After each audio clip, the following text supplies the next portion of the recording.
আজ অনেক দিন পর অডিফিলে আপনারা শুনছেন নীল ডিগ্রেস টাইসনের লেখা astrophysics for people in a হারি। আপনি কি কখনো রাতের আকাশের দিকে তাকিয়ে ভেবেছেন, আমি আসলে কোথায় থেকে এসেছি? এই মহাবিশ্বে কি আমরা একা? এলিয়েন কি সত্যি আছে? আর সবচেয়ে রোমাঞ্চকর প্রশ্ন, ভবিষ্যতে বা অতীতে কি আমরা টাইম ট্রাভেল করতে পারবো? Astrophysics for people in a হারি, অথবা ব্যস্ত মানুষের জন্য অ্যাস্ট্রোফিজিক্স। এই অডিও বুকটি এই প্রশ্নগুলোর বৈজ্ঞানিক দরজা খুলে দেয়। লেখক নীল ডিগ্রেস টাইসন আমাদের নিয়ে যান 13.8 বিলিয়ন বছর পেছনে, যখন সময়ের জন্ম হয়, স্থান প্রসারিত হতে শুরু করে, আর এক মহাজাগতিক সূচনা থেকে তৈরি হয় গ্যালাক্সি, নক্ষত্র, গ্রহ এবং শেষ পর্যন্ত আপনি। এই বই আপনাকে জানাবে মহাবিশ্ব কিভাবে কাজ করে, ডার্ক ম্যাটার ও ডার্ক এনার্জি কি, অন্য নক্ষত্রের গ্রহে জীবনের সম্ভাবনা কতটা, এমনকি আইনস্টাইনের আপেক্ষিকতার আলোকে টাইম ট্রাভেল আদৌ সম্ভব কিনা। আপনি বুঝতে পারবেন আমরা মহাবিশ্বের কেন্দ্র নই, কিন্তু আমরা এমন এক প্রজাতি যে নক্ষত্রের ধূলিকণা থেকে তৈরি হয়েও সময়, স্থান ও অসীমের রহস্য নিয়ে প্রশ্ন করতে পারে। আর হয়তো এই প্রশ্ন করার ক্ষমতায় মহাবিশ্বের সবচেয়ে বিস্ময়কর সৃষ্টি। অধ্যায় 1, the greatest story ever told. আজ থেকে প্রায় 13.8 বিলিয়ন বছর আগে। না, তখন কোনো মানুষ ছিল না, কোনো পৃথিবী ছিল না, এমনকি কোনো নক্ষত্রও ছিল না। ছিল না আলো, ছিল না সময়ের টিকটিক শব্দ। আর সত্যি, এটা এমন এক গল্প যার শুরুতেই জন্ম নেয় সময়, জন্ম নেয় স্থান, জন্ম নেয় সেই মহাবিশ্ব যার ভেতরে আজ আপনি আমি বসে আছি। চলুন আমরা একসাথে এই মহাজাগতিক যাত্রায় পা রাখি। আমরা যখন কোনো গল্প শুনি, আমরা জানতে চাই তার আগে কি ঘটেছিল, কিন্তু এই গল্পে এসে সেই প্রশ্নটাই অদ্ভুত হয়ে যায়। কারণ বিগ ব্যাং এর আগে কিছু ছিল কি? আমাদের দৈনন্দিন অভিজ্ঞতায় সময় একটানা এগিয়ে চলে। সকাল হয়, দুপুর হয়, রাত হয়, ঘড়ির কাঁটা টিক টিক টিক টিক করে চলে। কিন্তু মহাবিশ্বের জন্মের মুহূর্তে সময় নিজেই জন্ম নিয়েছে। আইনস্টাইনের সাধারণ আপেক্ষিকতাবাদ আমাদের শিখিয়েছে সময় আর স্থান আলাদা কিছু নয়, এরা একসাথে মিলে তৈরি করেছে একটি অদ্ভুত বস্ত্র, এক স্পেস টাইম। বিগ ব্যাং মানে কোনো ফাঁকা জায়গার মধ্যে বিস্ফোরণ নয়, বিগ ব্যাং মানে স্থান নিজেই প্রসারিত হতে শুরু করেছে। ভাবুন, একটি বেলুনের গায়ে অসংখ্য বিন্দু এঁকেছেন। এখন যদি বেলুনটি ফুলতে থাকে, প্রতিটি বিন্দু অন্য প্রতিটি বিন্দু থেকে দূরে সরে যাবে। কোনো একটি কেন্দ্র নয়, সবাই সবার থেকে দূরে যাচ্ছে। ঠিক তেমনভাবেই মহাবিশ্ব প্রসারিত হচ্ছে। বিগ ব্যাং এর পর প্রথম 1 সেকেন্ডের ভেতরেই ঘটে গেছে অসংখ্য নাটকীয় পরিবর্তন। তাপমাত্রা ছিল ট্রিলিয়ন ট্রিলিয়ন ডিগ্রি। সেই মুহূর্তে পদার্থ বলতে কিছু ছিল না, ছিল শুধু শক্তি, এনার্জি। আইনস্টাইনের বিখ্যাত সমীকরণ E=mc²। আইনস্টাইনের বিখ্যাত সমীকরণ আমাদের বলে শক্তি আর ভর একই মুদ্রার দুই পিঠ, অর্থাৎ E=mc²। এই ভয়ঙ্কর উত্তাপে কোয়ার্ক, লেপটন, ফোটন এই মৌলিক কণাগুলো জন্ম নেয়। কোয়ার্কগুলো মিলিত হয়ে তৈরি করে প্রোটন আর নিউট্রন। মাত্র 3 মিনিটের মধ্যে, হ্যাঁ মাত্র 3 মিনিট, মহাবিশ্বে তৈরি হয়ে যায় প্রথম নিউক্লিয়াস, হাইড্রোজেন ও হিলিয়াম। এই মুহূর্তেই স্থির হয়ে যায় এক গুরুত্বপূর্ণ অনুপাত, প্রায় 75% হাইড্রোজেন, 25% হিলিয়াম। আজও আমরা সেই অনুপাত দেখতে পাই। এটাই বিগ ব্যাং এর অন্যতম বড় প্রমাণ। প্রথম 3,80,000 বছর মহাবিশ্ব ছিল ঘন, উত্তপ্ত প্লাজমার সাগর।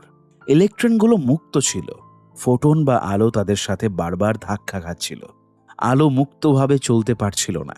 কিন্তু সময়ের সাথে সাথে মহাবিশ্ব ঠান্ডা হতে লাগলো।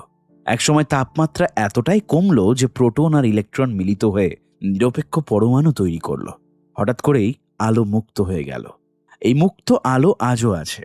আমরা একে বলি কসমিক মাইক্রোওয়েভ ব্যাকগ্রাউন্ড, মহাবিশ্বের শিশুকালের অবশিষ্ট আলো। যখন মহাবিজ্ঞানীরা রেডিও টেলিস্কোপ দিয়ে এই বিকিরণ ধরেন, তারা যেন 13.8 বিলিয়ন বছর আগের ছবি দেখেন। মহাবিশ্ব প্রসারিত হচ্ছিল, কিন্তু সব জায়গায় পদার্থ সমানভাবে ছড়িয়ে ছিল না। কোথাও সামান্য ঘনত্ব বেশি ছিল। মাধ্যাকর্ষণ সেই সামান্য পার্থক্যকে বড় করে তুলল। ঘন অংশ আরো ঘন হলো। এইভাবেই জন্ম নিল প্রথম নক্ষত্র। প্রথম নক্ষত্রগুলো ছিল বিশাল, উজ্জ্বল এবং স্বল্পায়ু। তাদের কেন্দ্রের ভেতরে চলল নিউক্লিয়ার ফিউশন, হাইড্রোজেন থেকে হেলিয়াম, তারপর কার্বন, অক্সিজেন, সিলিকন, অবশেষে লোহা, এরপর সুপারনোভা। একটি নক্ষত্র মৃত্যুর সময় বিস্ফোরিত হয়ে ছড়িয়ে দিল ভারী মৌলগুলো মহাশূন্যে। আপনার শরীরের কার্বন, আপনার রক্তের লোহা, সবই কোনো এক মৃত নক্ষত্রের উপহার। আপনি সত্যিই নক্ষত্রের ধূলিকণা। এই অসংখ্য নক্ষত্র একত্রে গঠন করল গ্যালাক্সি, আমাদের গ্যালাক্সি মিল্কি ওয়ে। এর ভেতরে রয়েছে প্রায় 100 থেকে 400 বিলিয়ন নক্ষত্র। এই গ্যালাক্সির এক প্রান্তে সূর্য, সূর্যের চারিদিকে ঘুরছে পৃথিবী। মহাবিশ্বে আনুমানিক 2 ট্রিলিয়নেরও বেশি গ্যালাক্সি থাকতে পারে। এই সংখ্যাগুলো শুনে মনে হতে পারে আমরা তুচ্ছ, কিন্তু এই তুচ্ছতার মধ্যেই আছে এক গভীর মহিমা। কারণ এই বিশালতার ভেতরেই জন্ম নিয়েছে চেতনা। মহাবিশ্ব নিজেকে জানার ক্ষমতা অর্জন করেছে আপনার মাধ্যমে। কেউ বিগ ব্যাং দেখেনি, কিন্তু বিজ্ঞান অনুমান নয়, প্রমাণের উপর দাঁড়িয়ে। নাম্বার 1, গ্যালাক্সির রেড শিফট। এডউইন হাবল দেখালেন দূরের গ্যালাক্সিগুলো দূরে সরে যাচ্ছে। Number 2, cosmic microwave background. Number 3, হালকা মৌলের অনুপাত। এই 3টি স্তম্ভের ওপর দাঁড়িয়ে আছে বিগ ব্যাং তত্ত্ব। এখান থেকে একটা জিনিস উপলব্ধি করা যায়, আমরা কেন্দ্র নই। মহাবিশ্ব আমাদের ঘিরে ঘোরে না, কিন্তু আমরা অপ্রাসঙ্গিকও নই। আমাদের মস্তিষ্ক, যা নিজেই নক্ষত্রের তৈরি উপাদানে গঠিত, আজ সেই নক্ষত্রের জন্ম কথা বোঝার চেষ্টা করছে। এই যেন মহাবিশ্ব নিজেকে আয়নায় দেখছে। আজ রাতে যখন আপনি আকাশের দিকে তাকাবেন, মনে রাখবেন ওই নক্ষত্রগুলো দূরে আলো নয়, ওগুলো আপনার অতীত, আপনার জন্মের ইতিহাস, সময়, স্থান, পদার্থ সব মিলিয়ে এই মহাকাব্য। এটাই the greatest story ever told. অধ্যায় 2, on earth as in the heavens. গত অধ্যায়ে আমরা দেখেছি মহাবিশ্বের জন্ম, নক্ষত্রের জন্ম, গ্যালাক্সির জন্ম। আজ আমরা সেই বিশাল মহাজাগতিক ক্যানভাস থেকে ধীরে ধীরে নেমে আসব আমাদের নিজের পৃথিবীতে। কিন্তু প্রশ্ন হলো, পৃথিবী কি আলাদা কিছু, নাকি পৃথিবীও সেই একই নিয়মে বাঁধা যেগুলো নক্ষত্র আর গ্যালাক্সিকে নিয়ন্ত্রণ করে? এই অধ্যায়ের নাম on earth as in the heavens, অর্থাৎ স্বর্গে যেমন পৃথিবীতেও তেমন। এটি এক বিপ্লবী উপলব্ধির গল্প, যে উপলব্ধি মানব ইতিহাসকে পাল্টে দিয়েছে। একসময় মানুষ ভাবত আকাশ আর পৃথিবী 2 ভিন্ন জগৎ। পৃথিবী পরিবর্তনশীল, অপূর্ণ, নশ্বর, কিন্তু আকাশ চিরস্থায়ী, নিখুঁত, দেবত্বপূর্ণ। গ্রিক দার্শনিক অ্যারিস্টটল বিশ্বাস করতেন আকাশের বস্তুগুলো তৈরি ইথার নামের এক বিশেষ উপাদানে, যা পৃথিবীর 4 উপাদান: মাটি, জল, বায়ু, আগুন। এই ধারণা শতাব্দীর পর শতাব্দী টিকে ছিল। মানুষ মনে করত আকাশের নিয়ম আলাদা, পৃথিবীর নিয়ম আলাদা। কিন্তু বিজ্ঞানের ইতিহাসে এক সময় এলো এমন কিছু মানুষ যারা এই বিভাজনকে চ্যালেঞ্জ করলেন। 1609 সাল এক ইটালীয় বিজ্ঞানী আকাশের দিকে তাকালেন এক নতুন যন্ত্র দিয়ে, দূরবীন। তার নাম গ্যালিলিও গ্যালিলাই। তিনি দেখলেন চাঁদের গায়ে পাহাড় আছে, গর্ত আছে, অর্থাৎ চাঁদ নিখুঁত মসৃণ গোলক নয়। তিনি দেখলেন বৃহস্পতির 4টি উপগ্রহ তাকে প্রদক্ষিণ করছে, অর্থাৎ সবকিছু পৃথিবীকে ঘিরে ঘোরে না। এই আবিষ্কার মানব ইতিহাসে এক ধাক্কা দিল। আকাশ আর পৃথিবীর মাঝে যে দেওয়াল মানুষ তৈরি করেছিল তা ভাঙতে শুরু করলো। এরপর এলেন স্যার আইজ্যাক নিউটন। একদিন তিনি দেখলেন একটি আপেল গাছ থেকে মাটিতে পড়ছে। এ প্রশ্ন তিনি করলেন, যে শক্তি আপেলকে নিচে টানে, সেই শক্তি কি চাঁদকে পৃথিবীর চারদিকে ধরে রাখে? উত্তর হ্যাঁ। নিউটনের মহাকর্ষ সূত্র দেখালো একই শক্তি পৃথিবীর জিনিসপত্র ও আকাশের বস্তু দুটোকে নিয়ন্ত্রণ করে। এই একই সূত্রেই ভেঙে গেল আকাশ পৃথিবীর বিভাজন। স্বর্গে যেমন পৃথিবীতেও তেমন। আজ আমরা জানি সূর্যের ভেতরে যে হাইড্রোজেন, সেই হাইড্রোজেনই আপনার শরীরেও আছে। যে লোহা সুপারনোভা বিস্ফোরণ তৈরি করছে, সেই লোহাই আপনার রক্তে অক্সিজেন বহন করে। মহাবিশ্বে কোনো আলাদা স্বর্গীয় উপাদান নেই, সবই একই কণা, একই মৌল। আপনি আর নক্ষত্র দুজনেই একই পদার্থের ভিন্ন বিন্যাস। এই উপলব্ধি মানুষের অহংকার কমিয়েছে, কিন্তু বিস্ময় বাড়িয়েছে।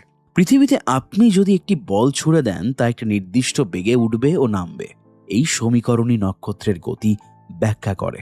আইনস্টাইনের আপেক্ষিকতাবাদ দেখালো মাধ্যাকর্ষণ কোনো বল নয়, বরং স্থান সময়ের বক্রতা।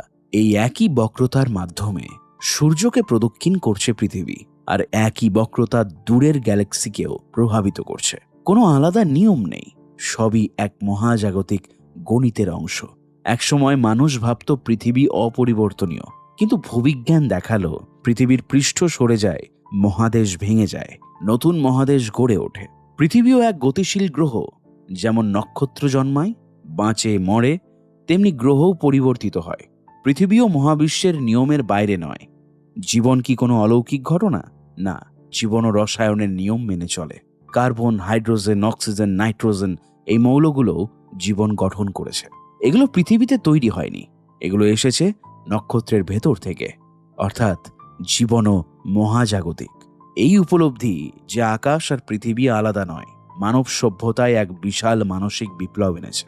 আমরা বুঝেছি আমরা কেন্দ্র নই, আমরা বিশেষ কোনো স্বর্গীয় সৃষ্টিও নই। আমরা সেই একই প্রাকৃতিক নিয়মের অংশ যেগুলো গ্যালাক্সি নিয়ন্ত্রণ করে। এতে আমাদের গুরুত্ব কমে না, বরং আমাদের বোঝাপড়ার গভীরতা বাড়ে। ভাবুন, আপনি সমুদ্রের ধারে দাঁড়িয়ে আছেন, তরঙ্গ আসছে যাচ্ছে। এই তরঙ্গের পেছনে আছে মাধ্যাকর্ষণ, চাঁদের টান। চাঁদের টান ব্যাখ্যা করে নিউটনের সমীকরণ। সেই সমীকরণই ব্যাখ্যা করে গ্রহর গতি। আপনি যে বাতাসে শ্বাস নিচ্ছেন, তার অক্সিজেন তৈরি হয়েছিল কোনো এক নক্ষত্রে। আপনি আকাশের দিকে তাকালে আপনি আর নিজের ইতিহাসের দিকেই তাকাচ্ছেন। অধ্যায় 3, লেট দেয়ার বি লাইট। আলো। আপনি এখন যে শব্দগুলো শুনছেন, যে ঘরে বসে আছেন, যে পৃথিবীকে অনুভব করছেন, সবকিছুই সম্ভব হয়েছে আলোর কারণে। কিন্তু একটু থামুন, ভাবুন, যদি আলো না থাকতো, না সূর্য উঠত, না দিন হতো, না আমরা আকাশে নক্ষত্র দেখতাম, না আমরা অডিফিলেই বইটি শুনতাম, তাহলে কি আমরা কখনো জানতেই পারতাম মহাবিশ্ব কত বড়, কি দিয়ে তৈরি, কোথা থেকে এলো? এটি শুধু বাইবেলের কোনো বাক্যের প্রতিধ্বনি নয়, এটি বিজ্ঞানের ভাষায় এক গভীর সত্য। কারণ জ্যোতির্বিজ্ঞানীরা মহাবিশ্বকে দেখেন না চোখ দিয়ে, তারা দেখেন আলো দিয়ে।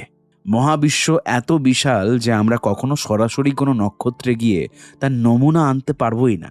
কোনো গ্যালাক্সির টুকরো হাতে নিয়ে বিশ্লেষণ করা আমাদের পক্ষে অসম্ভব। তাহলে আমরা জানি কিভাবে ওগুলো কি দিয়ে তৈরি, ওগুলোর তাপমাত্রা কত, ওগুলো কত দূরে? উত্তর একটাই, আলো। আলো হলো মহাবিশ্বের বার্তাবাহক। একটি নক্ষত্রের আলো লক্ষ কোটি বছর ভ্রমণ করে এসে আপনার চোখে পড়ে। আপনি যখন আকাশে কোনো নক্ষত্র দেখেন, আপনি আসলে তার অতীত দেখছেন। কারণ আলো সময় নেয়। সূর্যের আলো আমাদের কাছে পৌঁছতে লাগে প্রায় 8 মিনিট। অর্থাৎ আপনি যে সূর্যকে দেখছেন, সে আসলে 8 মিনিট আগের সূর্য। আর দূরের গ্যালাক্সি আপনি হয়তো দেখছেন কয়েক বিলিয়ন বছর আগের চিত্র। আলো আমাদের সময়ের ভেতর ভ্রমণ করায়। আলো শুধু উজ্জ্বলতা নয়, এটি এক ধরনের তড়িৎচুম্বক তরঙ্গ, ইলেকট্রোম্যাগনেটিক রেডিয়েশন। এই আলো কখনো তরঙ্গের মতো আচরণ করে, কখনো কণার মতো। ফোটন নামের ক্ষুদ্র শক্তিকণা হিসেবে এটি চলে। আইনস্টাইন দেখিয়েছিলেন আলো একসাথে তরঙ্গ, আবার কণাও। এই দ্বৈত চরিত্র কোয়ান্টাম জগতের অন্যতম বিস্ময়। আপনি যখন রংধনু দেখেন, আপনি আসলে আলোর বিশ্লেষণ দেখছেন। প্রিজমের মাধ্যমে সাদা আলো ভেঙে যায় নানা রঙে, লাল, কমলা, হলুদ, সবুজ, নীল, বেগুনি। প্রতিটি রঙের আলাদা তরঙ্গ দৈর্ঘ্য আসে। এই তরঙ্গ দৈর্ঘ্যই বিজ্ঞানীদের বলে দেয় একটি নক্ষত্র কত গরম, তার রাসায়নিক উপাদান কি। এখানে আসে স্পেকট্রোস্কোপি। ধরুন, আপনি একটি দূরের নক্ষত্রের আলো একটি যন্ত্রে ফেললেন। যন্ত্রটি আলোকে ভেঙে স্পেকট্রাম তৈরি করলো। আপনি দেখলেন কিছু নির্দিষ্ট রং অনুপস্থিত। কেন? কারণ নক্ষত্রের গ্যাস নির্দিষ্ট তরঙ্গ দৈর্ঘ্যের আলো শোষণ করে। প্রতিটি মৌলের নিজস্ব আঙুলের ছাপ আছে। হাইড্রোজেন একরকম রেখা তৈরি করে, হিলিয়াম আর এক রকম। এইভাবে আমরা জেনেছি সূর্যের ভেতরে হাইড্রোজেন, হিলিয়াম আছে। দূরের গ্যালাক্সিতেও একই মৌল আছে। অর্থাৎ মহাবিশ্বে উপাদানের ঐক্য আছে। একটি নক্ষত্রের রং তার তাপমাত্রা বলে দেয়। লাল নক্ষত্র ঠান্ডা তুলনামূলকভাবে, নীল নক্ষত্র অত্যন্ত গরম, সূর্য হলুদ, সাদা মাঝামাঝি। এই তথ্য আমরা জানি শুধু আলোয় দেখে। আমরা কখনো সূর্যে গিয়ে থার্মোমিটার বসাইনি কিন্তু। এবার আলো আমাদের জানায় মহাবিশ্ব প্রসারিত হচ্ছে। যখন কোনো গ্যালাক্সি আমাদের থেকে দূরে সরে যায়, তার আলো দীর্ঘতর তরঙ্গ দৈর্ঘ্যে সরে যায় লালের দিকে। একে বলে রেড শিফট। এই রেড শিফট মাপেই এডউইন হাবল বুঝিয়েছিলেন দূরের গ্যালাক্সি যত দূরে তত দ্রুত সরে যাচ্ছে। আলো শুধু তথ্য দেয় না, আলো আমাদের মহাবিশ্বের ইতিহাসও জানায়। আমাদের চোখ শুধু দৃশ্যমান আলো দেখে, কিন্তু মহাবিশ্ব দৃশ্যমান আলোর চেয়ে অনেক বেশি বিস্তৃত। রেডিও তরঙ্গ, ইনফ্রারেড, অতি বেগুনি রে, এক্স রে, গামা রে সবই আলোর ভিন্ন রূপ। রেডিও টেলিস্কোপ দিয়ে আমরা কসমিক মাইক্রোওয়েভ ব্যাকগ্রাউন্ড ধরেছি। এক্স রে টেলিস্কোপ দিয়ে ব্ল্যাক হোলের আশেপাশের উত্তপ্ত গ্যাস দেখেছি। অর্থাৎ আমরা শুধু চোখ দিয়ে দেখি না, আমরা প্রযুক্তি দিয়ে মহাবিশ্বকে অনুভব করি। সূর্যের আলো ছাড়া পৃথিবীতে জীবন সম্ভব নয়। আলো উদ্ভিদের ফটোসিনথেসিস চালায়, সেখান থেকে আসে অক্সিজেন। আপনার প্রতিটি শ্বাস সূর্যের আলোর উপহার। আলো শুধু জ্যোতির্বিজ্ঞান নয়, এটি জীবনের ভিত্তি। আলো আমাদের শেখায় আমরা অতীত দেখি, আমরা যখন আকাশ দেখি, আমরা যখন ইতিহাস দেখি। কোনো গ্যালাক্সি হয়তো এখন আর নেই, কিন্তু তার আলো এখনো আমাদের কাছে আসছে। এ যেন সময়ের ভেতর এক চিঠি। অধ্যায় 4, বিটুইন দ্য গ্যালাক্সিজ। গত অধ্যায়ে আমরা দেখেছি আলো আমাদের কিভাবে মহাবিশ্বের গোপন তথ্য এনে দেয়। আজ আমরা আরো গভীরে যাব। এবার আমরা দাঁড়াবো এমন এক স্থানে যেখানে প্রায় কিছুই নেই, না নক্ষত্র, না গ্রহ, না উজ্জ্বল আলো। আমরা যাব গ্যালাক্সির মাঝখানে। এটি শূন্যতার গল্প, কিন্তু এই শূন্যতা আসলে কতটা শূন্য? আপনি যদি কোনো গ্যালাক্সির মাঝখানে ভেসে থাকেন, চারিদিকে শুধু অন্ধকার, নক্ষত্রের আলো দূরে ক্ষীণ বিন্দুর মতো, মাঝখানের বিস্তীর্ণ অঞ্চল প্রায় ফাঁকা। মহাবিশ্বের অধিকাংশ স্থানই এমন প্রায় শূন্য। কিন্তু প্রায় শব্দটি এখানে গুরুত্বপূর্ণ, কারণ সম্পূর্ণ শূন্যতা বলে কিছু নেই। মহাবিশ্বের গ্যালাক্সিগুলো এলোমেলোভাবে ছড়িয়ে নেই, তারা এক বিশাল জালের মতো বিন্যস্ত, যাকে বলা হয় কসমিক ওয়েভ। এই জালে আছে সুতো সদৃশ্য গঠন, ফিলামেন্ট। ফিলামেন্টের সংযোগস্থলে আছে গ্যালাক্সি ক্লাস্টার, আর মাঝখানে আছে বিশাল শূন্য অঞ্চল, ভয়েড। যদি আমরা কোটি কোটি আলোকবর্ষ দূর থেকে মহাবিশ্বের মানচিত্র দেখি, তাহলে সেটি দেখতে অনেকটা নিউরনের নেটওয়ার্কের মতো লাগবে। মনে হবে মহাবিশ্ব যেন এক বিশাল মস্তিষ্ক। একটি গ্যালাক্সি একা নয়, তারা দল বেঁধে থাকে। আমাদের মিল্কি ওয়ে রয়েছে লোকাল গ্রুপে। এখানে আছে অ্যান্ড্রোমিডা গ্যালাক্সি আর আরও প্রায় 50টির বেশি ছোট গ্যালাক্সি। কিন্তু আরও বড় গঠন আছে সুপার ক্লাস্টার। এই বিশাল সংগঠনগুলো কয়েকশো মিলিয়ন আলোকবর্ষ বিস্তৃত হতে পারে। দেখতে ফাঁকা মনে হলেও গ্যালাক্সির মাঝখানে রয়েছে অতি ক্ষীণ গ্যাস, ডার্ক ম্যাটার, বিকিরণ, বিচ্ছিন্ন কণা। প্রতি ঘনমিটারে হয়তো মাত্র কয়েকটি পরমাণু। পৃথিবীর তুলনায় এটি প্রায় সম্পূর্ণ শূন্য, কিন্তু এই সামান্য পদার্থই বিশাল গঠন তৈরি করতে ভূমিকা রাখে। গ্যালাক্সিগুলো যে গতি নিয়ে ঘুরছে, শুধু দৃশ্যমান পদার্থ দিয়ে তা ব্যাখ্যা করা যায় না। কিছু অদৃশ্য ভর রয়েছে, যাকে আমরা বলি ডার্ক ম্যাটার। এটি আলো বিকিরণ করে না, কিন্তু এর মাধ্যাকর্ষণ গ্যালাক্সিকে একত্রে ধরে রাখে। মহাবিশ্বের মোট ভরের প্রায় 85% হল ডার্ক ম্যাটার। অর্থাৎ আমরা যা দেখি তা আসলে খুব সামান্য অংশ।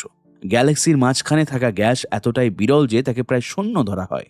কিন্তু এই গ্যাসের তাপমাত্রা কখনো কখনো কোটি কোটি ডিগ্রি পর্যন্ত পৌঁছতে পারে। কেন? কারণ গ্যালাক্সি, সংঘর্ষ, ব্ল্যাক হোলের কার্যকলাপ, সুপারনোভা বিস্ফোরণ সব মিলিয়ে শক্তি ছড়িয়ে পড়ে। এই শক্তি গরম করে দেয় চারপাশের গ্যাস। প্রায় প্রতিটি বড় গ্যালাক্সির কেন্দ্রে রয়েছে এক সুপারম্যাসিভ ব্ল্যাক হোল। যখন এই ব্ল্যাক হোল সক্রিয় হয়, এটি বিশাল জেট ছুড়ে দেয় আলোকবর্ষ দূর পর্যন্ত। এই জেট আশেপাশের গ্যাসকে উত্তপ্ত করে এবং গ্যালাক্সির বিকাশে ভূমিকা রাখে। অর্থাৎ গ্যালাক্সির মাঝের শূন্যতাও গতিশীল। আমরা যে পৃথিবীতে আছি তা এক গ্যালাক্সির এক প্রান্তে, এই গ্যালাক্সি আবার এক গ্রুপে, এই গ্রুপ আবার এক সুপার ক্লাস্টারে। সব মিলিয়ে আমরা এক বিশাল জালের ক্ষুদ্র বিন্দু। এই উপলব্ধি আমাদের বিনয়ী করে। মহাবিশ্বের অধিকাংশ স্থানই ফাঁকা, কিন্তু সেই ফাঁকাও অর্থহীন নয়। শূন্যতার মধ্যেই রয়েছে কাঠামো, নীরবতার মধ্যেই রয়েছে সঙ্গীত। যদি সবকিছু ঘন হয়ে থাকতো, তাহলে গ্যালাক্সি, নক্ষত্র, জীবন কিছুই তৈরি হতো না। শূন্যতা প্রয়োজনীয়। অধ্যায় 5. Dark matter. রাতের আকাশে আপনি যে নক্ষত্রগুলো দেখেন সেগুলো কি সত্যি মহাবিশ্বের সবকিছু?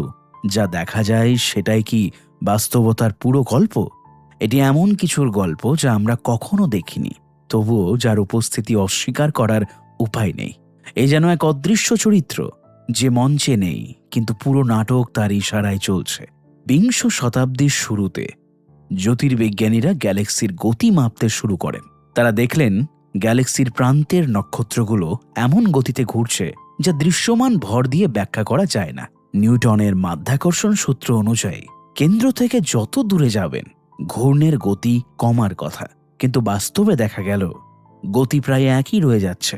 এ যেন একটি ক্যারোসেল, যেখানে বাইরের ঘোড়াগুলো ভেতরের মতোই দ্রুত ঘুরছে, তবুও ছিটকে পড়ছে না। কেন?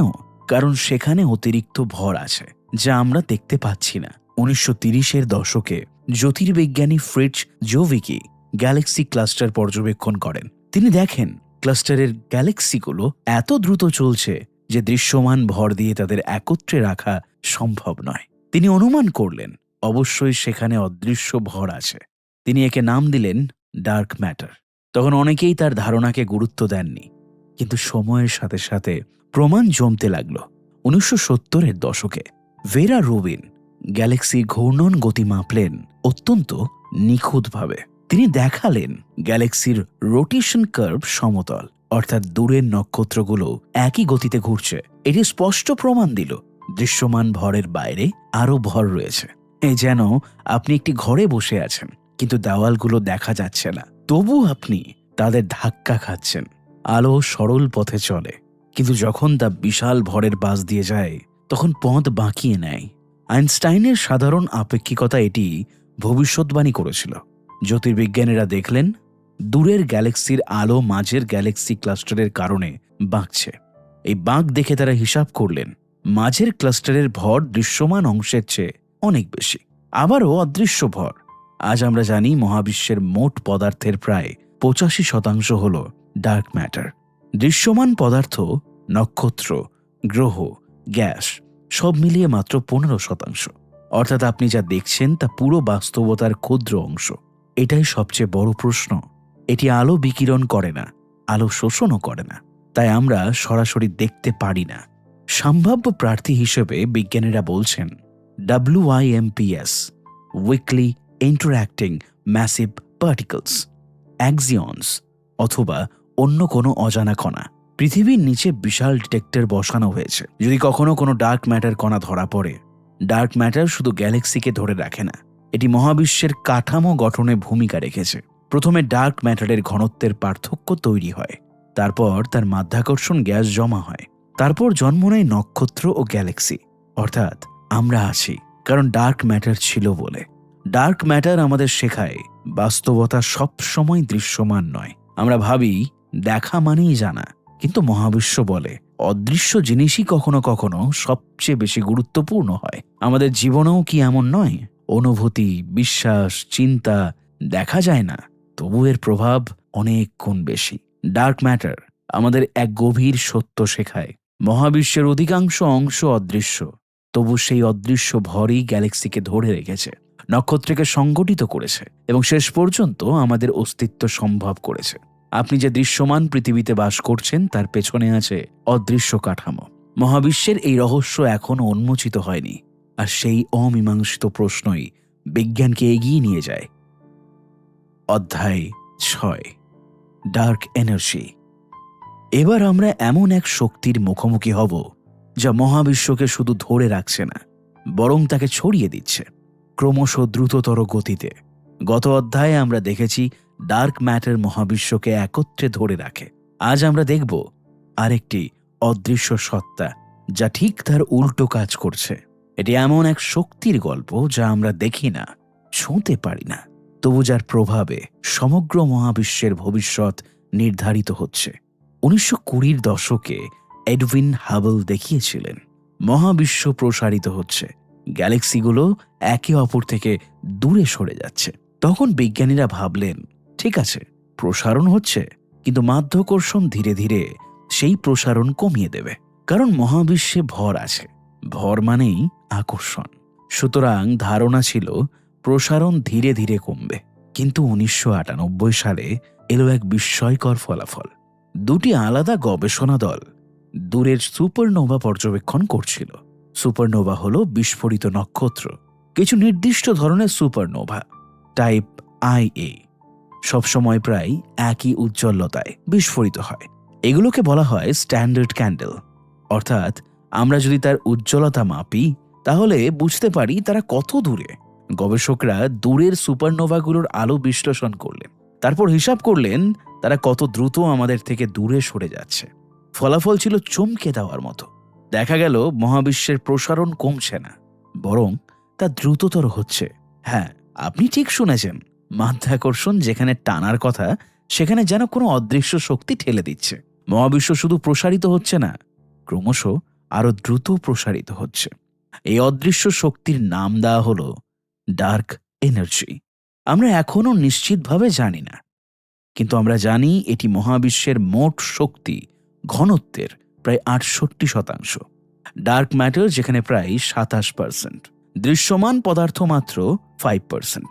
অর্থাৎ আপনি, আমি, নক্ষত্র, গ্যালাক্সি সব মিলিয়ে পুরো মহাবিশ্বের মাত্র 5%। বাকি 95%ই কিন্তু অদৃশ্য। এ যেন আমরা এক অন্ধকার ঘরে আছি যেখানে খুব সামান্য আলো জ্বলছে। আইনস্টাইন একসময় তার সমীকরণে একটি পদ যোগ করেছিলেন, কসমোলজিক্যাল কনস্ট্যান্ট, কারণ তখন তিনি ভাবতেন মহাবিশ্ব স্থির। পরে যখন জানা গেল মহাবিশ্ব প্রসারিত হচ্ছে, তিনি সেই পদকে সবচেয়ে বড় ভুল বলে মন্তব্য করেছিলেন। কিন্তু ডার্ক এনার্জির আবিষ্কারের পর অনেকে মনে করেন আইনস্টাইন হয়তো পুরোপুরি ভুল ছিলেন না। কসমোলজিক্যাল কনস্ট্যান্টই হয়তো ডার্ক এনার্জির এক রূপ। একটি সম্ভাবনা হলো শূন্য স্থানও আসলে ফাঁকা নয়। কোয়ান্টাম তত্ত্ব বলে শূন্য স্থানেও ক্ষুদ্র কণা প্রতিকণার জোড়া তৈরি ও ধ্বংস হয়। এই ক্ষুদ্র শক্তি হয়তো পুরো মহাবিশ্বে ছড়িয়ে আছে, বরং সেই শক্তি মহাবিশ্বকে প্রসারিত করছে। অর্থাৎ শূন্যতাও সক্রিয়। ডার্ক এনার্জির ওপর নির্ভর করছে মহাবিশ্বের ভবিষ্যৎ। যদি প্রসারণ এইভাবেই বাড়তে থাকে, একসময় গ্যালাক্সিগুলো এত দূরে সরে যাবে যে আকাশ অন্ধকার হয়ে যাবে। দূরের গ্যালাক্সির আলো আর আমাদের কাছে পৌঁছাবে না। একসময় নক্ষত্র নিভে যাবে, মহাবিশ্ব ঠান্ডা ও নিঃসঙ্গ হয়ে পড়বে। এটিকে বলা হয় হিট ডেথ। ডার্ক এনার্জি আমাদের শেখায় আমরা মহাবিশ্বের কেন্দ্র নই। আমরা এমন এক শক্তির প্রভাবে বাস করছি যার প্রকৃতি আমরা এখনো পুরোপুরি বুঝি না। তবু আমরা চেষ্টা করছি। আমাদের ক্ষুদ্র মস্তিষ্ক দিয়ে আমরা পরিমাপ করছি বিলিয়ন আলোকবর্ষ দূরের ঘটনা। এ এক অসাধারণ মানসিক সাফল্য। অধ্যায় 7, দি কসমস অন দ্য টেবল। একটু কল্পনা করুন, আপনি একটি ডাইনিং টেবিলে বসে খাচ্ছেন। সামনে একটি কাঁচের গ্লাস, একটু জল, কিছু ফল, হয়তো একটি লোহার চামচ। সবকিছু খুব সাধারণ, দৈনন্দিন, অপরিচিত কিছু নয়। কিন্তু যদি আমি আপনাকে বলি এই টেবিলের প্রতিটি বস্তুই এসেছে নক্ষত্রের ভেতর থেকে, আপনার গ্লাসের সিলিকন, আপনার শরীরের কার্বন, আপনার রক্তের লোহা, সবই তৈরি হয়েছিল কোনো এক মৃত নক্ষত্রের কেন্দ্রস্থলে। এটি সেই উপলব্ধির গল্প যে মহাবিশ্ব শুধু আকাশে নয়, এটি আপনার টেবিলেও আছে। বিগ ব্যাং এর পর প্রথমে তৈরি হয়েছিল হাইড্রোজেন ও হিলিয়াম, সামান্য পরিমাণে লিথিয়াম। কিন্তু কার্বন, অক্সিজেন, নাইট্রোজেন, লোহা এসব কোথা থেকে এলো? উত্তর, নক্ষত্রের কেন্দ্রে। নক্ষত্র হলো বিশাল নিউক্লিয়ার চুল্লি। সেখানে হাইড্রোজেন ফিউশনের মাধ্যমে হিলিয়ামে রূপান্তরিত হয়। যখন হাইড্রোজেন শেষ হয়ে যায় তখন নক্ষত্র সংকুচিত হয়, তাপমাত্রা বাড়ে, তখন হিলিয়াম মিলিত হয়ে তৈরি করে কার্বন। কার্বন থেকে অক্সিজেন। এইভাবে ধাপে ধাপে ভারী মৌল তৈরি হতে থাকে। সব নক্ষত্র সব মৌল তৈরি করতে পারে না। লোহা পর্যন্ত তৈরি করতে পারে বিশাল নক্ষত্র। তারপর লোহা তৈরি হওয়ার পর ফিউশন আর শক্তি দেয় না, নক্ষত্র ভেঙে পড়ে। তারপর এক বিশাল বিস্ফোরণ, সুপারনোভা। এই বিস্ফোরণের সময় তৈরি হয় আরো ভারী মৌল, সোনা, ইউরেনিয়াম, প্ল্যাটিনাম। অর্থাৎ আপনার আঙুলের সোনার আংটিটি কোনো এক সুপারনোভা বিস্ফোরণের ফল। আপনার টেবিলের প্রতিটি ধাতু এক মহাজাগতিক বিস্ফোরণের স্মৃতি। জীবনের উপাদান কার্বন, হাইড্রোজেন, অক্সিজেন, নাইট্রোজেন এগুলো সবই নক্ষত্রে তৈরি হয়েছে। পৃথিবী যখন তরুণ ছিল, সুপারনোভা থেকে ছড়িয়ে পড়া এই মৌলগুলো জমা হয়েছিল। সেখান থেকে তৈরি হলো গ্রহ, তারপর রাসায়নিক বিক্রিয়া, তারপর প্রথম কোষ। অর্থাৎ জীবন কোনো আলাদা জাদু নয়, এটি মহাজাগতিক রসায়নের স্বাভাবিক ফল। আপনার শরীরের প্রায় 65% অক্সিজেন, 18% কার্বন, 10% হাইড্রোজেন, 3% নাইট্রোজেন। এই উপাদানগুলোই মহাবিশ্বের অন্যতম সাধারণ উপাদান। অর্থাৎ আপনি বিরল নন, আপনি মহাবিশ্বের সাধারণ উপাদানে তৈরি। কিন্তু এই সাধারণ উপাদানের বিন্যাসই আপনাকে সচেতন করেছে। এটাই বিস্ময়। পৃথিবী তৈরি হয়েছিল সূর্যের চারপাশের গ্যাস ও ধূলিকণা থেকে। সেই ধূলিকণা ছিল আগের প্রজন্মের নক্ষত্রের অবশিষ্টাংশ। অর্থাৎ আমাদের সৌরজগৎ এক দ্বিতীয় প্রজন্মের সৃষ্টি। আমাদের সূর্যও একদিন নিভে যাবে, তার উপাদান আবার ছড়িয়ে পড়বে। হয়তো কোনো দূরের গ্রহে আবার নতুন জীবন জন্ম নেবে। মহাবিশ্ব এক পুনরাবৃত্তির চক্র। এখন আবার আপনার টেবিলের দিকে তাকান, একটি কাঁচের গ্লাস। তার সিলিকন এসেছে মৃত নক্ষত্রের কেন্দ্র থেকে। একটি লোহার চামচ, তার লোহা তৈরি হয়েছিল সুপারনোভায়। আপনার শরীরের প্রতিটি কোষ নক্ষত্রের উপহার। আপনি যখন খাবার খান, আপনি আসলে নক্ষত্রের উপাদান পুনর্বিন্যাস করছেন। The cosmos on the table আমাদের শেখায় মহাবিশ্ব দূরে নয়, এটি আপনার হাতের ভেতরে, আপনার শ্বাসের ভেতরে। আমরা আলাদা কিছু নই, আমরা সেই একই পদার্থের ভিন্ন বিন্যাস। এটি এক গভীর ঐক্যের অনুভূতি দেয়। অধ্যায় 8, অন বেইং রাউন্ড। একটি শিশু যখন প্রথম পৃথিবীর ছবি দেখে, নীল গোলক, সাদা মেঘের আবরণ, তার মনে হয় এটাই স্বাভাবিক, পৃথিবী গোল। তো একটু থামুন, কেন গোল? কেন পৃথিবী ঘনক্ষেত্র নয়? কেন পিরামিড নয়? কেন কোনো অদ্ভুত অসম আকৃতির পাথরের মতো নয়? এটি সেই সহজ কিন্তু গভীর প্রশ্নের উত্তর খোঁজার গল্প। কেন মহাবিশ্বের বড় বস্তুগুলো গোলাকার হয়? পৃথিবী গোল হওয়ার পেছনে আছে এক শক্তি, মাধ্যাকর্ষণ শক্তি।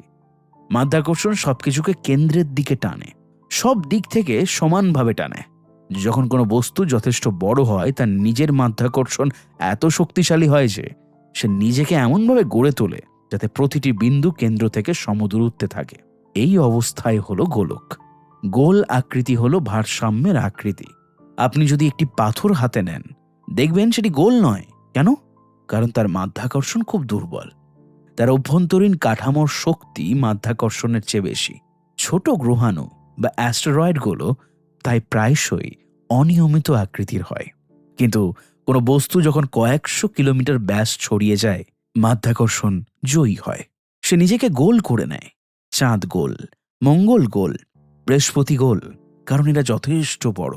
বৃহস্পতি তো এত বড় যে তার আকৃতি প্রায় নিখুঁত গোলকের কাছাকাছি, যদিও পুরোপুরি নিখুঁত নয়, কারণ ঘূর্ণনের কারণে তারা সামান্য চ্যাপ্টা হয়।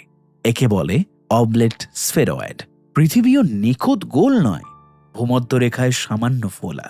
আপনি হয়তো ভাবছেন, যদি মাধ্যাকর্ষণ সবকিছু গোল করে, তাহলে পাহাড়, উপত্যকা, সমুদ্র এসব কেন? কারণ এগুলো পৃষ্ঠের ক্ষুদ্র বৈচিত্র্য। পৃথিবীর ব্যাস প্রায় 12,472 কিলোমিটার। এভারেস্টের উচ্চতা প্রায় 9 কিলোমিটার। অর্থাৎ পৃথিবীর আকারের তুলনায় পাহাড় প্রায় অদৃশ্য। দূর থেকে দেখলে পৃথিবী প্রায় নিখুঁত গোলই মনে হয়। নক্ষত্র হলো বিশাল গ্যাসীয় গোলক। মাধ্যাকর্ষণ তাদের ভেতরের গ্যাসকে কেন্দ্রের দিকে টানে, অন্যদিকে ভেতরের নিউক্লিয়ার বিক্রিয়ার চাপ বাইরে ঠেলে দেয়। এই দুই শক্তির ভারসাম্যে তৈরি হয় গোলাকার আকৃতি। যদি এই ভারসাম্য নষ্ট হয়, নক্ষত্র বিস্ফোরিত হতে পারে। যখন কোনো বস্তু ঘোরে, কেন্দ্রাতিক বল তাকে সামান্য চ্যাপ্টা করে। বৃহস্পতি খুব দ্রুত ঘোরে, তাই এটি মেরুতে চ্যাপ্টা। শনি গ্রহও এমন। অর্থাৎ গোলকও নিখুঁত নয়, প্রকৃতি সবসময় সূক্ষ্ম বৈচিত্র্য রাখে। গোল আকৃতি শুধু জ্যামিতিক নয়, এটি এক সার্বজনীন সত্যের প্রতীক। মাধ্যাকর্ষণ সর্বত্র একইভাবে কাজ করে। পৃথিবীতে যেমন, গ্যালাক্সিতেও তেমন। একই নিয়ম, একই গণিত। এতে বোঝা যায় মহাবিশ্ব এক ঐক্যবদ্ধ কাঠামো। একসময় মানুষ ভাবত পৃথিবী সমতল, কিন্তু প্রাচীন গ্রিকরাই বুঝেছিলেন চাঁদের ওপর পৃথিবীর ছায়া সবসময় গোল হয়।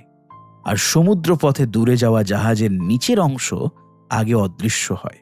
এই পর্যবেক্ষণই প্রমাণ দেয় পৃথিবী গোল। বিজ্ঞান প্রমাণের উপর দাঁড়িয়ে আজ আমরা জানি মহাবিশ্বের যে কোনো বড় বস্তুর ক্ষেত্রে গোল হওয়া স্বাভাবিক। এটি বিশেষ কিছু নয়। আপনি যদি অন্য কোনো গ্রহে যান, সেখানেও বড় বস্তুরা গোলই হবে। এটাই প্রকৃতির স্বাক্ষর। অধ্যায় 9, ইনভিজিবল লাইট। আপনি এখন চারপাশে যা দেখছেন, ঘর, আকাশ, মানুষ, আলো, সবই দৃশ্যমান আলোর কারণে। কিন্তু যদি আমি বলি আপনার চোখ একটি ক্ষুদ্র জানালা, এই জানালা দিয়ে আপনি আলোর বিশাল মহাসাগরের মাত্র এক ক্ষুদ্র অংশ দেখতে পান। এটি সেই অদৃশ্য আলোর গল্প যা আমাদের চোখে ধরা পড়ে না, তবু মহাবিশ্বের গভীর রহস্য উন্মোচন করে।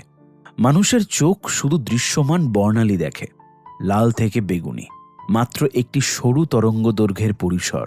কিন্তু তড়িৎচুম্বক বর্ণালী তার চেয়ে অনেক বিস্তৃত। রেডিও তরঙ্গ, মাইক্রোওয়েভ, ইনফ্রারেড, অতি বেগুনি, এক্স রে, গামা রে, সবই আলোর ভিন্ন ভিন্ন রূপ। আমরা দেখতে পাই না, কিন্তু সেগুলো বাস্তব। রেডিও তরঙ্গের তরঙ্গদৈর্ঘ্য দীর্ঘ, এগুলো ধূলিকণার ভেতর দিয়ে সহজে যেতে পারে। রেডিও টেলিস্কোপ দিয়ে আমরা গ্যালাক্সির কেন্দ্র, পালসার, এমনকি কসমিক মাইক্রোওয়েভ ব্যাকগ্রাউন্ড ধরেছি। রেডিও আলো আমাদের দেখিয়েছে মহাবিশ্বের প্রাচীনতম বিকিরণ। এটি যেন মহাবিশ্বের শিশুকালের প্রতিধ্বনি। ইনফ্রারেড আলো তাপের সাথে যুক্ত। যেখানে ধূলিকণা দৃশ্যমান আলো আটকে দেয়, সেখানে ইনফ্রারেড সহজে পেরিয়ে যায়। এই আলো দিয়ে আমরা জন্ম নিচ্ছে এমন নক্ষত্র দেখতে পারি যেখানে চোখে অন্ধকার। সেখানে ইনফ্রারেড আলোর উৎস। এটি সাধারণত খুব উত্তপ্ত বস্তু থেকে আসে। তরুণ নক্ষত্র, সক্রিয় গ্যালাক্সি, এগুলো অতি বেগুনি বিকিরণ ছড়ায়। এই আলো আমাদের বলে দেয় কোথায় প্রচণ্ড শক্তি কাজ করছে।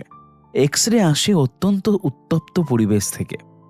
ব্ল্যাক হোলের আশেপাশে গ্যাস যখন তীব্রভাবে উত্তপ্ত হয়, তখন এক্স রে বিকিরণ করে। নিউট্রন তারকা, সুপারনোভা, অবশেষে সবই এক্স রে আলোতে উজ্জ্বল। চোখে অন্ধকার, কিন্তু এক্স রে টেলিস্কোপে উজ্জ্বল আগুন। গামা রে সবচেয়ে শক্তিশালী বিকিরণ। গামা রে ব্লাস্ট হল মহাবিশ্বের সবচেয়ে শক্তিশালী বিস্ফোরণগুলোর একটি। কয়েক সেকেন্ডে সূর্যের পুরো জীবনের সমান শক্তি নির্গত হতে পারে। এই বিকিরণ আমাদের বলে মহাবিশ্ব শান্ত নয়, এটি গতিশীল, সহিংস, শক্তিশালী। যদি আমরা শুধু চোখের আলোতে মহাবিশ্ব দেখি, তাহলে অনেক তথ্যই হারিয়ে ফেলব। কিন্তু যখন আমরা পুরো তড়িৎচুম্বক বর্ণালী ব্যবহার করি, মহাবিশ্বের চিত্র সম্পূর্ণ হয়। একটি গ্যালাক্সি দৃশ্যমান আলোতে শান্ত মনে হতে পারে, কিন্তু এক্স রেতে তা অগ্নিগর্ভ, অর্থাৎ মহাবিশ্ব বহুস্তরীয়। ইনভিজিবল লাইট আমাদের শেখায় আমাদের ইন্দ্রিয় সীমাবদ্ধ। আমরা যা দেখি তা পুরো বাস্তবতা নয়। বিজ্ঞান আমাদের ইন্দ্রিয়ের সীমা বাড়িয়েছে। দূরবীন, ডিটেক্টর, স্যাটেলাইট, এসব আমাদের চোখের সম্প্রসারণ। আমরা এখন রেডিওতে শুনি, ইনফ্রারেডে দেখি, এক্স রেতে অনুসন্ধান করি। আমরা অনেক সময় ভাবি যা চোখে দেখা যায় সেটাই সত্য, কিন্তু মহাবিশ্ব বলে অদৃশ্য জিনিসও সমান গুরুত্বপূর্ণ। অদৃশ্য শক্তি, অদৃশ্য ভর, অদৃশ্য আলো, সব মিলিয়ে বাস্তবতা সম্পূর্ণ। অধ্যায় 10, বিটুইন দ্য প্ল্যানেটস। আমরা যখন সৌরজগতের কথা ভাবি, আমাদের চোখে ভেসে ওঠে সূর্য, তার চারপাশে ঘুরছে গ্রহগুলো, বুধ, শুক্র, পৃথিবী, মঙ্গল, তারপর গ্যাস জায়ান্ট বৃহস্পতি, শনি। কিন্তু একটি প্রশ্ন খুব কমই আমরা করি, গ্রহগুলোর মাঝখানে কি আছে? শূন্যতা, সম্পূর্ণ ফাঁকা। এটি সেই মধ্যবর্তী জগতের গল্প যেখানে আপাত দৃষ্টিতে কিছু নেই, কিন্তু আসলে অনেক কিছু আছে। যদি সূর্যকে একটি ফুটবলের আকার ধরা হয়, তাহলে পৃথিবী হবে একটি ছোট মার্বেলের মতো, আর তাদের দূরত্ব কয়েকশো মিটার। অর্থাৎ সৌরজগৎ মূলত ফাঁকা স্থান। গ্রহগুলোর আকারের তুলনায় তাদের মধ্যবর্তী দূরত্ব বিশাল। এই ফাঁকা জায়গায় হল ইন্টারপ্ল্যানেটারি স্পেস, গ্রহগুলোর মাঝখানের অঞ্চল। এই অঞ্চল পুরোপুরি শূন্য নয়। সূর্য প্রতিনিয়ত ছড়িয়ে দিচ্ছে চারদিকে চার্জিত কণা, প্রোটন, ইলেকট্রন। একে বলা হয় সৌরবায়ু। এই সৌরবায়ু আলোর গতির চেয়ে ধীর হলেও প্রচণ্ড শক্তিশালী। এটি পৃথিবীর চৌম্বক ক্ষেত্রের সাথে মিথস্ক্রিয়া করে উত্তর ও দক্ষিণ মেরুতে তৈরি করে অরোরা। আলোয় নাচা আকাশ, অর্থাৎ গ্রহগুলোর মাঝখানের ফাঁকাও সক্রিয়। গ্রহগুলোর মাঝে রয়েছে অ্যাস্টেরয়েড বেল্ট। মঙ্গল ও বৃহস্পতির মাঝে ঘুরছে অসংখ্য পাথুরে বস্তু। এরা সৌরজগতের প্রাথমিক উপাদানের অবশিষ্টাংশ। আরও আছে ধূমকেতু, বরফ ও ধূলিকণার গোলক। যখন তারা সূর্যের কাছে আসে, তাপের কারণে লেজ তৈরি হয়। এই ধূমকেতুগুলো আমাদের মনে করিয়ে দেয় সৌরজগৎ এখনও গতিশীল। সৌরবায়ু সবসময় পৃথিবীতে আঘাত করছে, কিন্তু পৃথিবীর চৌম্বক ক্ষেত্র এক অদৃশ্য ঢাল তৈরি করেছে। এই ঢাল না থাকলে সূর্যের বিকিরণ আমাদের বায়ুমণ্ডল ছিন্ন ভিন্ন করে দিত। মঙ্গল গ্রহের উদাহরণ দেখুন, তার চৌম্বক ক্ষেত্র দুর্বল, ফলে তার বায়ুমণ্ডল প্রায় হারিয়ে গেছে। অর্থাৎ গ্রহগুলোর মাঝের পরিবেশ গ্রহের ভাগ্য নির্ধারণ করে। সৌরবায়ু এক সীমা পর্যন্ত ছড়িয়ে যায়। এই অঞ্চলকে বলা হয় হেলিওস্ফিয়ার। এটি যেন সূর্যের অদৃশ্য বুদবুদ। এই বুদবুদের সীমানা পার হলেই আমরা পৌঁছে যাই আন্তঃনাক্ষত্রিক মাধ্যমে। ভয়েজার মহাকাশযান এই সীমা অতিক্রম করেছে। মানুষের তৈরি বস্তু এখন নক্ষত্রের মাঝখানে ভাসছে। এ এক ঐতিহাসিক মুহূর্ত। গ্রহগুলোর মাঝখানের ফাঁকা জায়গা সবসময় শান্ত ছিল না। প্রাথমিক সৌরজগতে সংঘর্ষ ছিল নিত্যদিনের ঘটনা। গ্রহাণুর আঘাতে পৃথিবীতে এসেছে জল, জীবনও। অর্থাৎ গ্রহগুলোর মাঝের অঞ্চল পৃথিবীর ইতিহাস গঠনে ভূমিকা রেখেছে। বিটুইন দ্য প্ল্যানেটস আমাদের শেখায় শূন্যতা মানেই নিষ্ক্রিয়তা নয়। গ্রহগুলোর মাঝখানের স্থানও গতিশীল, প্রভাবশীল। মহাবিশ্বে ফাঁকা স্থানও এক সক্রিয় উপাদান। এতে বোঝা যায় প্রকৃতি সর্বত্র এক ধারাবাহিকতা বজায় রাখে। অধ্যায় 11, এক্সোপ্ল্যানেট আর্থ। একসময় মানুষ ভাবত পৃথিবী সব, তারপর ভাবল সূর্যই কেন্দ্র, তারপর বুঝল সূর্য একটি সাধারণ নক্ষত্র। আজ আমরা জানি আমাদের সৌরজগৎ একমাত্র নয়। এটি সেই গ্রহগুলোর গল্প যেগুলো সূর্যের নয়, অন্য নক্ষত্রের চারপাশে ঘোরে। প্রশ্নটি গভীর। পৃথিবীর মতো আরেকটি পৃথিবী কি আছে? 1990-এর দশকের আগে পর্যন্ত অন্য নক্ষত্রের চারপাশে গ্রহ আছে এটি ছিল অনুমান। কিন্তু 1995 সালে প্রথম সূর্য সদৃশ্য নক্ষত্রের চারপাশে একটি গ্রহের আবিষ্কার হয়। এরপর শুরু হয় অনুসন্ধানের নতুন যুগ। আজ হাজার হাজার এক্সোপ্ল্যানেট আবিষ্কৃত হয়েছে। মহাবিশ্বে গ্রহ সাধারণ বিষয়, ব্যতিক্রম নয়। এক্সোপ্ল্যানেট সরাসরি দেখা কঠিন, কারণ নক্ষত্রের আলো অত্যন্ত উজ্জ্বল। তাই বিজ্ঞানীরা ব্যবহার করেন দুটি প্রধান পদ্ধতি। নাম্বার 1, ট্রানজিট পদ্ধতি। যখন কোনো গ্রহ তার নক্ষত্রের সামনে দিয়ে যায়, তখন নক্ষত্রের আলো সামান্য কমে যায়। এই ক্ষীণ পরিবর্তন মেপে গ্রহের অস্তিত্ব বোঝা যায়। নাম্বার 2, রেডিয়াল ভেলোসিটি পদ্ধতি। গ্রহ তার নক্ষত্রকে সামান্য দোলায়। এই দোলার কারণে নক্ষত্রের আলোতে সূক্ষ্ম পরিবর্তন দেখা যায়। এইভাবে আমরা বুঝি সেখানে গ্রহ আছে। সব গ্রহেই জীবন সম্ভব নয়। একটি নক্ষত্রের চারপাশে একটি অঞ্চল থাকে যেখানে তাপমাত্রা এমন যে তরল জল থাকতে পারে। এটিকে বলা হয় হ্যাবিটেবল জোন। খুব কাছে হলে অতিরিক্ত গরম, খুব দূরে হলে বরফ। পৃথিবী ঠিক এই অঞ্চলে। তাই প্রশ্ন, অন্য নক্ষত্রের এই অঞ্চলে কি পৃথিবীর মতো গ্রহ আছে? আমরা জানি জীবনের জন্য জল প্রয়োজন। তাই বিজ্ঞানীরা খুঁজছেন যে গ্রহে বায়ুমণ্ডল আছে, তাপমাত্রা মাঝামাঝি এবং সম্ভবত তরল জল থাকতে পারে। কিছু এক্সোপ্ল্যানেট সুপার আর্থ, পৃথিবীর চেয়ে বড় কিন্তু গ্যাস জায়ান্ট নয়। কিছু গ্রহ দৈত্য নক্ষত্রের চারপাশে ঘোরে, যেখানে আকাশে দুটো সূর্য দেখা যায়। মহাবিশ্ব কল্পনার চেয়েও বৈচিত্র্যময়। জীবন কি বিরল নাকি সাধারণ, এখনও আমরা নিশ্চিত নই। কিন্তু যখন আমরা দেখি মহাবিশ্বে কোটি কোটি গ্যালাক্সি, প্রতিটি গ্যালাক্সিতে বিলিয়ন নক্ষত্র, প্রতিটি নক্ষত্রের চারপাশে একাধিক গ্রহ, তখন মনে হয় জীবন হয়তো কেবল পৃথিবীর একচেটিয়া সম্পত্তি নয়। একসময় মানুষ ভাবত আমরাই কেন্দ্র। আজ আমরা জানি আমরা এক সাধারণ গ্রহে বসবাসকারী এক প্রজাতি। কিন্তু এই সাধারণত্বই আমাদের বিশেষ করে তোলে, কারণ আমরা প্রশ্ন করতে পারি, আমরা অনুসন্ধান করতে পারি, আমরা দূরের গ্রহের বায়ুমণ্ডল বিশ্লেষণ করতে পারি। এ এক অসাধারণ বুদ্ধিবৃত্তিক সাফল্য। হয়তো একদিন আমরা কোনো এক্সোপ্ল্যানেটের বায়ুমণ্ডলে অক্সিজেন ও মিথেনের একসাথে উপস্থিতি খুঁজে পাব। এটি জীবনের সম্ভাবনার ইঙ্গিত হতে পারে। হয়তো একদিন আমরা সংকেত পাব, কোনো দূরের সভ্যতার, হয়তো না, কিন্তু অনুসন্ধান থামবে না। ভাবুন, আপনি এক রাতের আকাশের নিচে দাঁড়িয়ে আছেন। আপনি একটি নক্ষত্রের দিকে তাকালেন। আপনি জানেন তার চারপাশে হয়তো একটি গ্রহ ঘুরছে। সেই গ্রহে হয়তো কেউ আকাশের দিকে তাকিয়ে ভাবছে, আমরা কি একা? এই প্রশ্নই আমাদের সংযুক্ত করে। অধ্যায় 12, reflections on the cosmic perspective. আমরা শুরু করেছিলাম 13.8 বিলিয়ন বছর আগে এক মহাবিস্ফোরণের মুহূর্ত থেকে। তারপর দেখেছি নক্ষত্রের জন্ম, গ্যালাক্সির বিস্তার, ডার্ক ম্যাটারের রহস্য, ডার্ক এনার্জির তাড়না, অদৃশ্য আলোর ভাষা, গ্রহগুলোর মাঝের নীরবতা, আর দূরের এক্সোপ্ল্যানেটের সম্ভাবনা। এবার আমরা থামব, পেছনে তাকাবো। এটি তথ্যের অধ্যায় নয়, এটি উপলব্ধির অধ্যায়। পৃথিবী সূর্যের চারপাশে ঘোরে। সূর্য মিল্কি ওয়ের একটি সাধারণ নক্ষত্র। মিল্কি ওয়ে আবার ট্রিলিয়ন গ্যালাক্সির একটি। এই পরিসংখ্যান আমাদের ছোট করে দেয়। আপনি, আমি, আমাদের শহর, আমাদের ইতিহাস সবই এক ক্ষুদ্র গ্রহের ওপর ক্ষণস্থায়ী ঘটনা।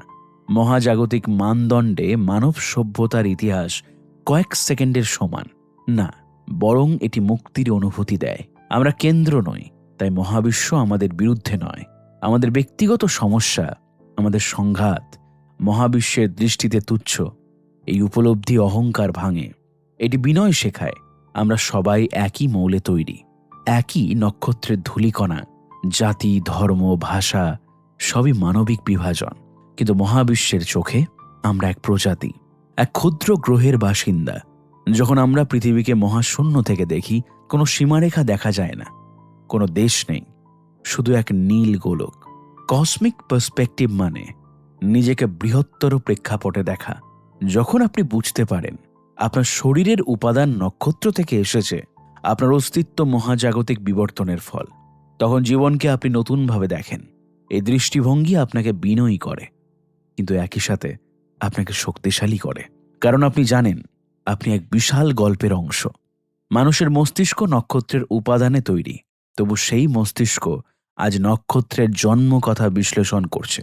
এটি এক অসাধারণ বিষয়। মহাবিশ্ব নিজেকে বোঝার চেষ্টা করছে আমাদের মাধ্যমে। আমরা প্রশ্ন করি, আমরা অনুসন্ধান করি, আমরা ভুল করি, আবার আমরা শিখি। এটাই বিজ্ঞান। যখন আপনি বুঝবেন পৃথিবী আমাদের একমাত্র পরিচিত বাসযোগ্য গ্রহ, তখন এর প্রতি দায়িত্ববোধ জন্মাবে। মহাবিশ্ব বিশাল, কিন্তু জীবন বিরল হতে পারে। এই নীল গ্রহের সুরক্ষা আমাদের দায়িত্ব।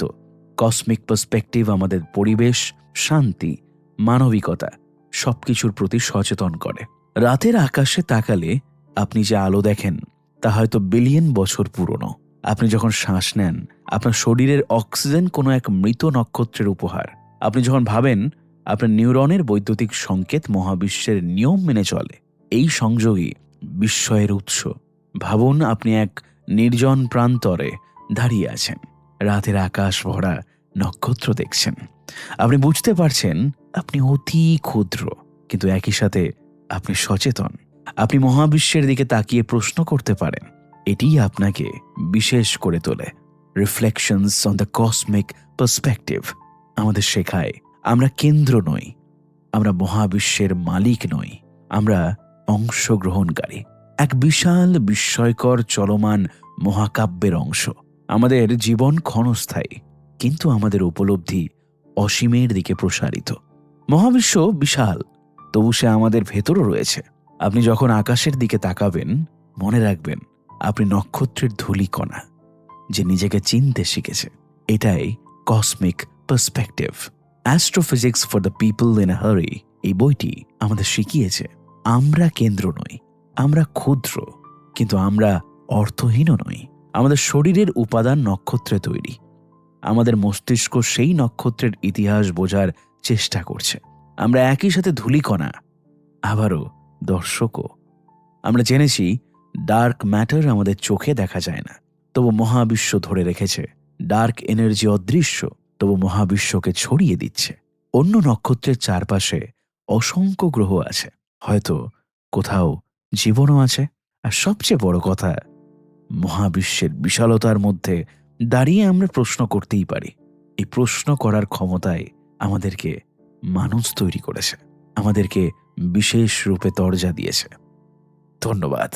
ভালো লাগলে লাইক করুন, কমেন্ট করুন, সাবস্ক্রাইব করুন অডিফিলকে এবং সকলের সাথে শেয়ার করুন এই অ্যাস্ট্রোফিজিক্স বইটিকে, যাতে তারাও তাদেরও নিজের অস্তিত্ব খুঁজে বের করতে পারে।